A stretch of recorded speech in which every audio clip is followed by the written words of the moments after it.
Hi guys. Something funny is going on in St. Xavier's, Kolkata. It's not funny, it's kind of dark, but it's dark comedy in the end.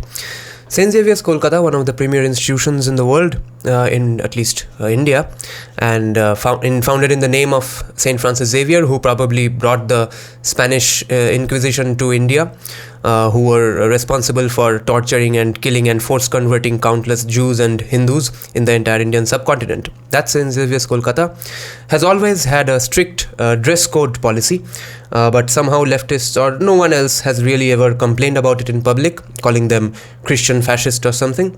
But only when some school in Karnataka wants you to wear the school uniform, which excludes the burqa, people lose their minds. But if you have any friends in St. Xavier's, Kolkata, I don't know about the St. Xavier's branches in other states and cities, but St. Xavier's, Kolkata has an insanely strict dress policy. They don't have an uniform, but they want you to always wear full sleeves. You're not supposed to wear this kind of t-shirt. Your t-shirt can't go below here, from here to here. There are about 50 different rules, and which are obviously rooted in Christian conservatism, because they are not rooted in Hindu conservatism. Otherwise, they would insist on more Indic clothes. But they say that you can wear any sorts of Western clothes, but what millimeter and centimeter of skin you can show, that there is a huge strictness about that. Now, what happened yesterday is that news became public that a professor, a female professor who wishes to remain unnamed for now, has alleged that she has been fired by the school, by the college, and she herself is a pass out from that college, and now she is a professor there, for posting bikini pictures of herself on Instagram. And apparently the St. Xavier's College took this step based on a complaint filed by a student's parents, because that father of the student caught the son watching her professor in a bikini.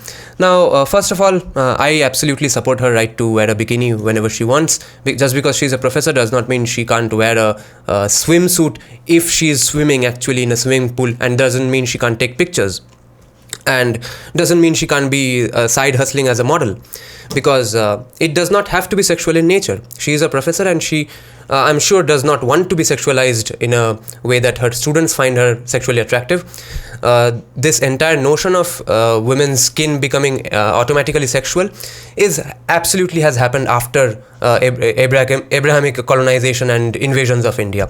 Before that, women used to wear just this one upper part of a cloth, upper body covering, just one single piece of cloth. No one used to wear anything whole body covering, because it's a goddamn hot country. No one is going to cover up their entire body in a burqa.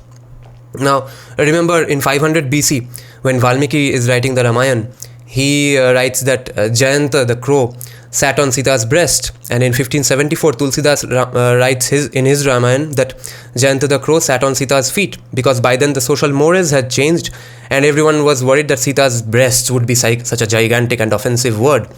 So I don't think that we can get back to that society, that non-sexualized society where every inch of a woman's skin is somehow a reason to get horny. I don't think that that situation needs to remain anymore, and that professor absolutely has the right to post bikini pictures wherever she wants. But remember that no one is complaining about Christian fascism or St. Xavier's harsh policies, or let's see what happens tomorrow. But now maybe they will blame patriarchy. Now they won't blame Christian conservatism. So let me read you the exact report, which I found on Times Now's website, and you can find on many other websites as well. In yet another shocking incident, an assistant professor at St. Xavier's University in Kolkata was reportedly asked to quit her job and pay rupees, guess the amount, and pay rupees 99 crore after a Guardian complained about her alleged objectionable photos on social media platform Instagram. The former assistant professor, who declined to be named by name, is an alumnus of the prestigious institute. In a discussion with news outlet India Today, the professor said that the university administration summoned her and ordered her to leave after the parents of an undergraduate student submitted a complaint.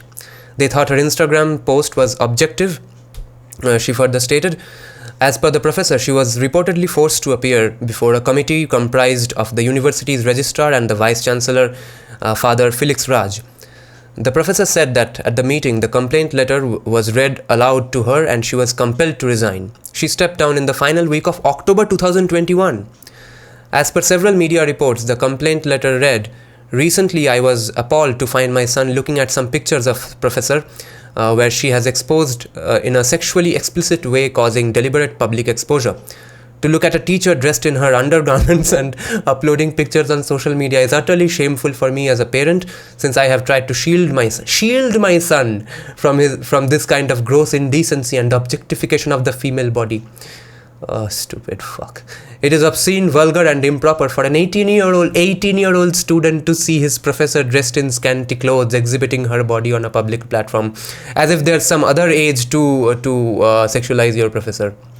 And at 18 you can officially have sex, you can get married, but you can't look at a woman in her undergarments, because the father has automatically, both the metaphorical father of the college and this guy's father has assumed that just because the woman is wearing bikini, it has to be sexualized." In a police report submitted on October 24, 2021, the professor stated that her private Instagram account had been hacked, resulting in the publication and dissemination of her photos. Okay, that's the standard go-to argument. She went on to say that the university's handling of her departure amounted to sexual harassment and purposeful character assassination. So let's see how this story unfolds. But remember, no one is probably going to complain about the Christian conservative roots of the entire fiasco.